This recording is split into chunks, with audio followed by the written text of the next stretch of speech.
Hello friends, welcome again incredible fisheries. एक बार बहुत बहुत स्वागत है आप सबका फिर से। और जैसा कि आप देख पा रहे हैं इस वीडियो में मैं बताऊंगा एनडीबीएसयू की जो ऑफिशियल साइट है उस पर बीबीएससी एंड एएच के लिए details, regulations and cut off marks, counselling की प्रोसीजर सब कुछ आ चुका है।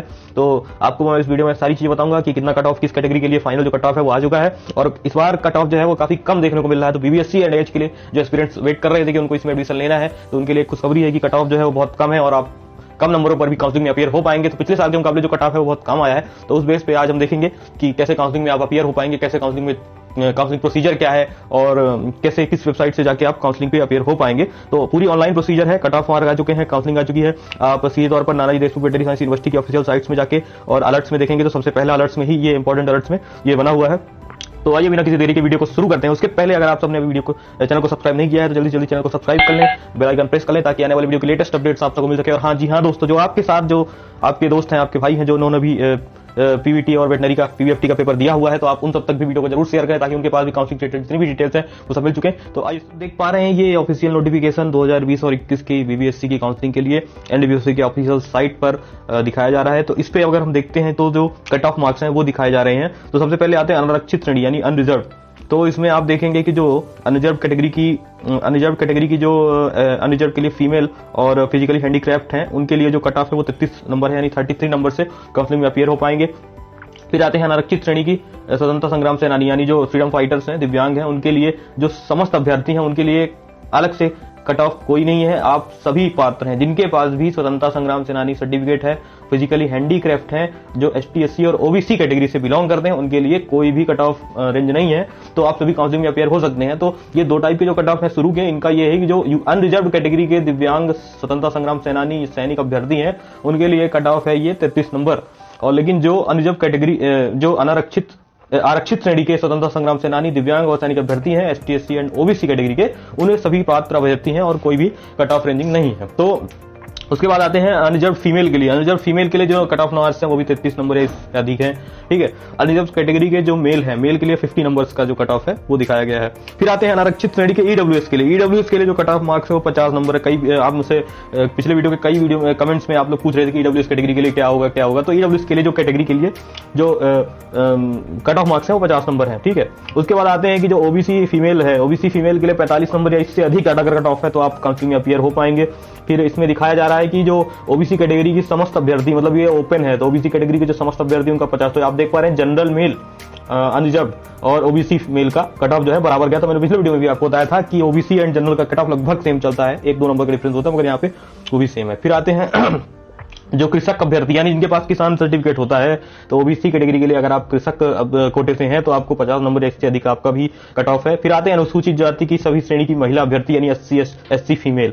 तो एससी फीमेल के लिए 39 नंबर या इससे अधिक का कट ऑफ आपको मिल सकता है और इससे अधिक में आप काउंसलिंग अपियर हो पाएंगे। ठीक है, उसके बाद आते हैं अनुसूचित जाति की समस्त अभ्यर्थी यानी एससी की जो ओपन सीट है उनपे है 39। तो अब आप देख पाएंगे कि एससी एंड एसटी कैटेगरी में समस्त कृषक अभ्यर्थी हो, चाहे आप फीमेल हो या अनरिजर्व कैटेगरी हो, मतलब ओपन कैटेगरी हो, एक्स यानी ओपन कैटेगरी होती है जिसमें कोई कैटेगरी नहीं होती। ठीक है, तो आप देख पा रहे हैं कि जो एसटी एंड एससी कैटेगरी में समस्त अभ्यर्थी हैं, चाहे वो कृषक हो या महिला हो या मेल हो, उनके लिए 39 या उससे अधिक है। तो ये चीजें यहाँ पे क्लियरिफाई हो गई है कट ऑफ में कि कट ऑफ जो है वो जो कि 39, मैंने पिछले वीडियो में बताया था कि एसटी एंड एससी के लिए लगभग सभी कट ऑफ सेम जाते हैं और जनरल ओबीसी का कट ऑफ लगभग सेम होता है। तो ये यहाँ पे 2 या 3 टाइप के कट ऑफ वेरिएशन है जिसमें आप देख पा रहे हैं कि जो अनरिजर्व कैटेगरी के स्वतंत्रता संग्राम सेनानी दिव्यांग सैनिक है उनके लिए 33 नंबर है और जो अनारक्षित श्रेणी के जो स्वतंत्रता संग्राम सेनानी दिव्यांग सैनिक है उनके लिए कोई कट ऑफ रेंज नहीं है।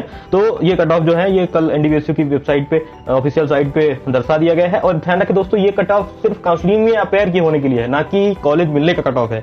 कॉलेज मिलने का कट ऑफ जब आप अपना रजिस्ट्रेशन कर लेंगे और काउंसलिंग की जो डेट है, एक डिफरेंट डेट जो 7 तारीख से, उसको मैं आगे बताऊंगा वीडियो में, तो उसके बाद जो कट ऑफ आएगा वो कॉलेज मिलने का होगा। ये cut off only for counselling में अपियर होने के लिए है। और मुझे नहीं पता इतने कम नंबरों पे कट ऑफ क्यों दिया गया है, क्योंकि इतने कम नंबरों पे कॉलेज मिलता नहीं है जनरली। और ये कट ऑफ क्यों दिया गया है इसके बारे में तो पीईबी और एनडीबीएसयू की साइट ही जानेगी, क्योंकि इतने कम नंबरों में कॉलेज तो नहीं मिलता है फिलहाल बीबीएससी के लिए। तो ये केवल बीबीएससी एंड एएच 5.5 ईयर्स का जो कोर्स है जिसको आप वेटनरी के नाम से जानते हैं उसके लिए ये कट ऑफ किया गया। तो अब आगे आते हैं दोस्तों की अपन काउंसलिंग की डेट क्या है। तो आप देखेंगे फर्स्ट राउंड की जो काउंसलिंग है वो 7 तारीख से 11 तारीख तक की होगी। ठीक है, और 7 तारीख से 11 तारीख के बीच की काउंसलिंग, मतलब आपको रात को 11 तारीख को रात को 12 बजे तक की आपको उपलब्धता रहेगी कि आप वहां पे रजिस्ट्रेशन कर सकते हैं। तो फर्स्ट काउंसलिंग के लिए आपको ये हो जाएगा। और दूसरी बात, ऑनलाइन पत्रों की आवंटन पत्रों की अब 11 तारीख को आपकी काउंसलिंग खत्म हो जाएगी, मींस आप फर्स्ट राउंड की काउंसलिंग में अपियर हो जाएंगे। उसके बाद जो 12 तारीख की डेट है, 12 तारीख को आपको कॉलेज दिखा दिया जाएगा, आपका कॉलेज जो है शो हो जाएगा आपकी क्रिस्प ऑनलाइन की अकाउंट में। तो आपको जो पहली काउंसलिंग है तो 7 तारीख से लेकर 11 तारीख तक की काउंसलिंग होगी। उसके बाद आपको 12 तारीख को शो हो जाएगा कि आपको कौन सा कॉलेज मिला हुआ है। फिर आते हैं कि 11 तारीख की काउंसलिंग में जो अपेयर हुए हैं, अगर उनको कॉलेज मिल जाता है 12 तारीख को, तो 14 से 15 के बीच में और 18 को, 14, 15 और 18 ये 3 डेट्स हैं जिनको आपको 11 से 4 बजे के बीच में जो भी कॉलेज आपको अलॉट हुआ है वहां पे आपको डॉक्यूमेंट वेरिफिकेशन के लिए जाना पड़ेगा। तो फर्स्ट काउंसलिंग की जो वो है पूरी डिटेल्स है वो आ गई है, ठीक है। तो फर्स्ट काउंसलिंग में डिटेल 7 से 11 तक की डेट, 12 को आपको कॉलेज मिल जाएगा। अगर मिलता है तो 14, 15 और 18 को 11 से 4 बजे के बीच में आप जाके वहां पे जो कॉलेज आपको मिला है वहां पे डॉक्यूमेंट वेरिफिकेशन करवा देंगे। और तो ये तो जो प्रवेश के पश्चात ऑनलाइन अपग्रेडेशन का विकल्प, अगर आपको पसंद नहीं है कॉलेज, आपको चाहिए कि आपको महू या रीवा मिलता है तो आप चाहिए जबलपुर चाहिए, तो आप उसके लिए अपग्रेड कर सकते हैं 14 से 18 के बीच में, ठीक है। लेकिन उसके लिए भी आपको वेरिफिकेशन कराना जरूरी होगा, वेरिफिकेशन के बाद ही ये प्रोसीजर होगी। फिर आता है अपग्रेडेशन के पश्चात रिक्त सीटों की जानकारी। तो ये आपका 20 तारीख को आपको जानकारी मिल जाएगी कि अगर आपने अपडेट के लिए दिया है तो आपका अपडेट हुआ है कि नहीं। फिर आते हैं अपन सेकंड काउंसलिंग। सेकंड काउंसलिंग में अगर सीट बचती है, फर्स्ट देखो दोस्तों, अगर 3 चरण में काउंसलिंग है, लेकिन फर्स्ट राउंड में अगर सीटें बच जाती हैं तो ही सेकंड काउंसलिंग होगी, है ना। कोई जरूरी नहीं कि सेकंड काउंसलिंग होगी, अगर सीटें बचती हैं तो होगी। तो सेकंड राउंड की जो काउंसलिंग है वो 21 से 24 तक, यानी 21 से 24 के बीच में होगी। आप फॉर्म भर पाएंगे रात को 12 बजे तक, ठीक है। और 25 तारीख को आपको पता चल जाएगा कि आपको कॉलेज मिला है कि नहीं मिला है, ठीक है। सेम वही प्रोसीजर है जैसे फर्स्ट काउंसलिंग है। 25 को अगर आपको कॉलेज मिल जाता है तो आपको 27 से 28 2 दिनों के अंदर 11 से 4 के बीच में संबंधित महाविद्यालय में जाना है, जो कॉलेज आपको अलॉट हुआ है वहां जाकर डॉक्यूमेंट वेरिफिकेशन कराना है। उसके बाद अगर आपको कॉलेज पसंद नहीं आता है तो आप 27 से 28 तारीख को, आप 27 से 28 तारीख के बीच में अपग्रेडेशन के लिए विकल्प डाल सकते हैं। और अपग्रेडेशन के लिए अगर कॉलेज मिल जाता है तो वो आपको 30 तारीख को शो हो जाएगा। फिर आते हैं थर्ड काउंसलिंग में। तो जो सेकंड और थर्ड काउंसलिंग है सीटें बचने पर होंगी। ये बात मैं बार बार बता रहा हूँ कि आप लोग इसका वेट कर रहे हैं कि अगर सेकंड होगी ही कि थर्ड होगी ही, जनरली होती ही है, लेकिन अगर सीटें बचती हैं तो होगी, ठीक है। तो अभी थर्ड काउंसलिंग का जो है वो 21/1/2021 से 2/2/2021 तक होगी, ठीक है। और इसका जो आपको कॉलेज मिला है कि नहीं 3 तारीख को पता चल जाएगा, ठीक है। और 5 तारीख को आप इसके लिए डॉक्यूमेंट वेरिफिकेशन के लिए जा सकते हैं, 5 या 6 तारीख को, ठीक है। लेकिन इसके बाद अपग्रेडेशन का विकल्प नहीं रहता क्योंकि लास्ट काउंसलिंग है। तो लास्ट काउंसलिंग में अपग्रेड बहुत कम होता है, तो स्पॉट होती है तो होता है, नहीं तो नहीं होता। तो ये काउंसलिंग की डिटेल है कि आपको कब रजिस्ट्रेशन करना है और कब आपको जाना है। फिर आपको बताना चाहूँ, पिछले वीडियो में बता चुका हूँ कि आपको क्रिस्प ऑनलाइन सर्विसेज पे अपना अकाउंट बना लेना है, क्योंकि सारी काउंसलिंग जो है वहीं से होगी दोस्तों। crisponlineservices.com, www.crisponlineservices.com अकाउंट क्रिएट करिए, यूजर आईडी, पासवर्ड, और दोस्तों फोन नंबर वही डालिए जो आपके पास हो, जीमेल डालिए जो आपकी ओपन जीमेल हो। तो ये चीजें आपको देखना है। अब इसके बाद इसमें जो बहुत सारी डिटेल्स हैं, आप एनडब्ल्यूसी की साइट पे जाके इसको डाउनलोड कर लीजिए पीडीएफ को, और आप इसको पढ़ भी सकते हैं।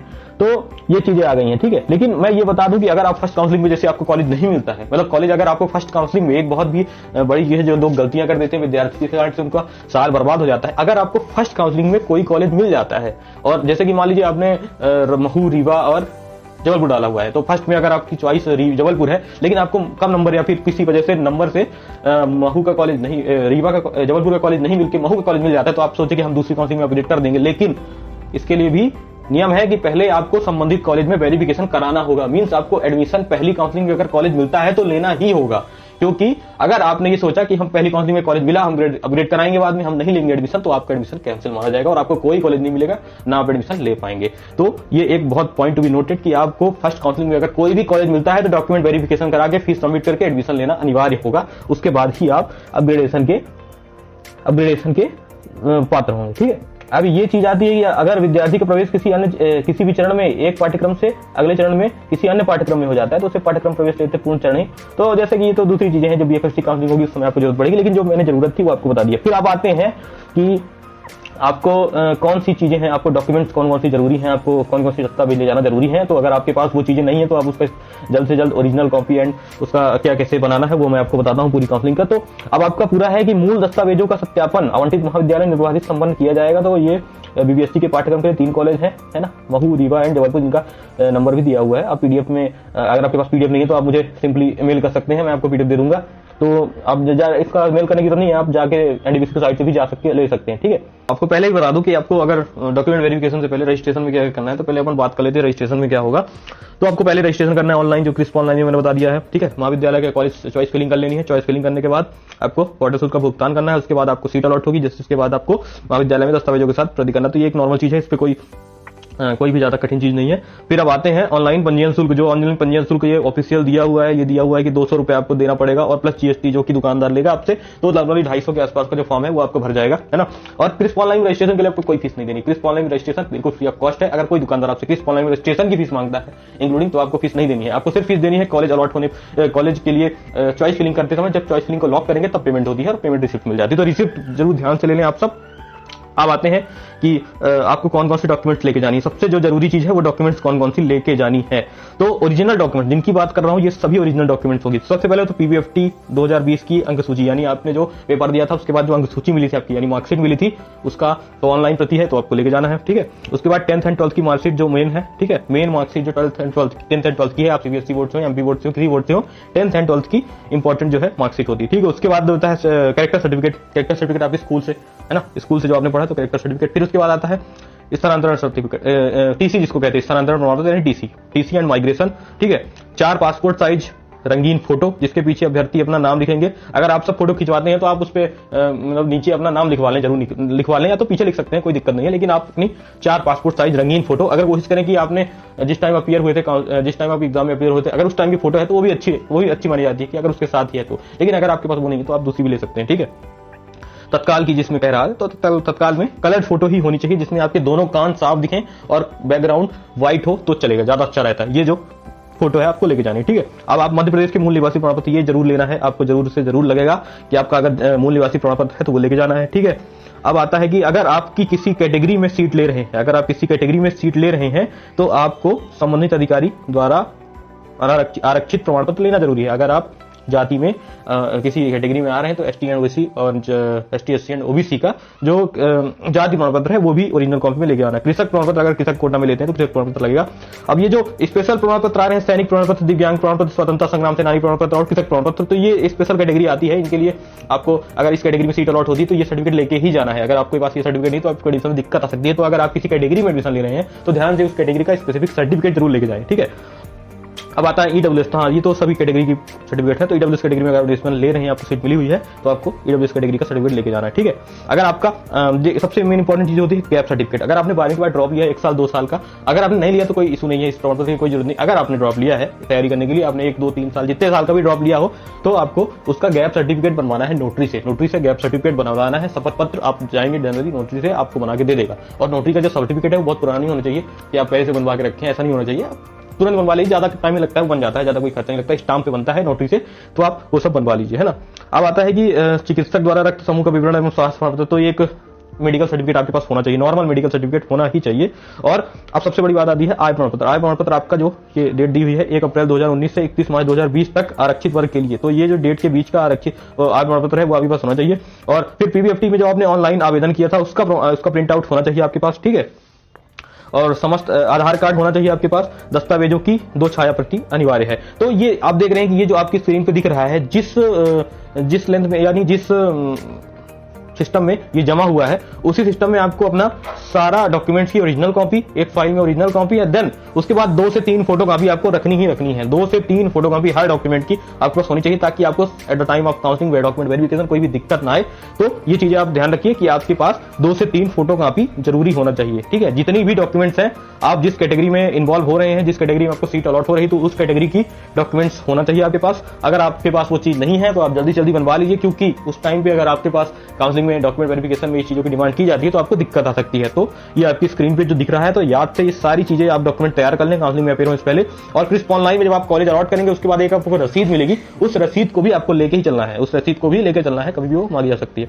तो ये मैंने बता दिया है कि आपको कौन कौन सी डॉक्यूमेंट्स जरूरी होंगी eight the time of documents verification. बताता हूँ कि फीस पे क्या करनी है, कैसी फीस पे करनी है। तो आपको बता दूं कि आपको जो है बीवीएससीएन पाठ्यक्रम के लिए फीस पे का एक सिस्टम है कि आपको जब डॉक्यूमेंट वेरिफिकेशन कराने जाना है संबंधित कॉलेज, जो भी आपको कॉलेज अलॉट हुआ है, अगर आप वहां पे डॉक्यूमेंट वेरिफिकेशन कराने जा रहे हैं उसी समय आपको फीस पे करना है। तो आप सब फीस की व्यवस्था करके ही अब डॉक्यूमेंट वेरिफिकेशन कराने जाएं।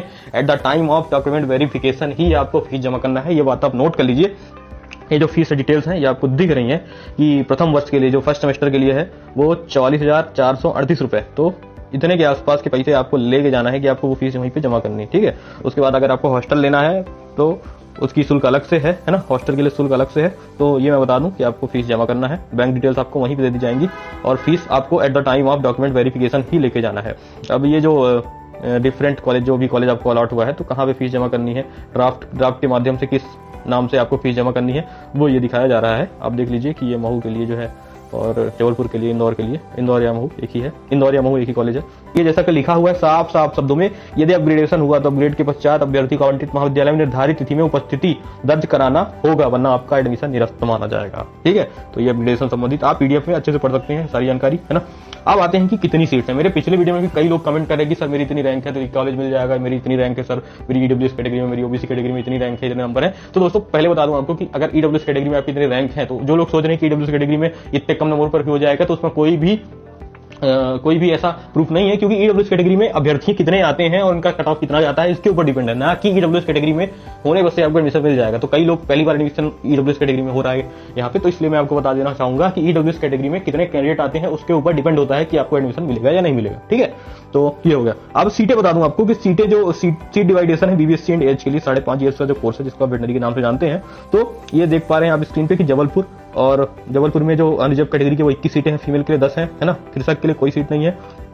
फीमेल स्वतंत्रता संग्राम सेनानी के लिए जो है वो 1 सीट है, और टोटल ईडब्ल्यूएस के लिए 4 सीट, टोटल 38 सीट जबलपुर में है, 37 सीट रीवा में है और 36 सीट महू में है। टोटल हो गए 111 सीट। ठीक है, अब उसके बाद ये आते हैं कि अपन जो अनुसूचित जाति एंड जनजाति की, ठीक है, अनुसूचित जाति एससी एंड एसटी की जो सीट्स हैं वो 11, 10 और 11, 32 के हिसाब से है ना। ये जो आपको दिख रही है यहाँ पे, जो टोटल दिख रहा है यहाँ पे टोटल, तो आपको बता दूं कि टोटल अनारक्षित श्रेणी के लिए 101 सीटें हैं। ठीक है, और ईडब्ल्यूएस के लिए 10।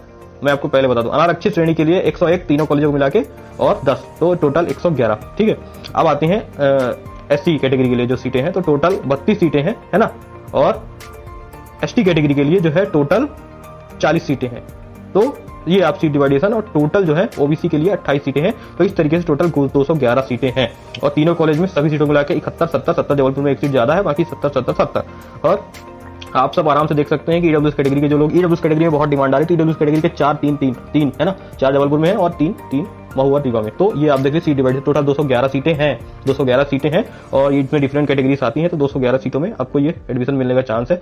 और आप सब इसको देख लीजिए, आप सब पीडीएफ को डाउनलोड करके आराम से पढ़ सकते हैं, और सारी चीजों को ध्यान में रखिए। काउंसलिंग करते समय मैं आगे की वीडियो में चॉइस फिलिंग कैसे करना है ये भी बताऊंगा, और कैसे कैसे आपको कॉलेज सिलेक्ट करना है, क्या डॉक्यूमेंट वेरिफिकेशन के लिए सब बता ही चुका हूं। तो आप सब ऐसे ही वीडियो के लिए हमारे साथ बने रहें, और आगे चैनल को सब्सक्राइब रखें, बेल आइकन को प्रेस रखें, और अपडेटेड रहें, ताकि आपको जल्दी से जल्दी जो भी जानकारी हो मिल सके। और किसी भी डॉक्यूमेंट वेरिफिकेशन हो, चाहे डॉक्यूमेंट अपलोड हो, चाहे आप चॉइस फिलिंग करते समय कोई भी गलती ना करें, और जल्दीबाजी में कोई काम नहीं करना है। ठीक है, और आपके पास जो डॉक्यूमेंट्स नहीं है आप उनको तैयार कर लें, ताकि आपको आने वाले समय में आसानी हो। तो हमारे साथ बने रहिए। बहुत बहुत धन्यवाद।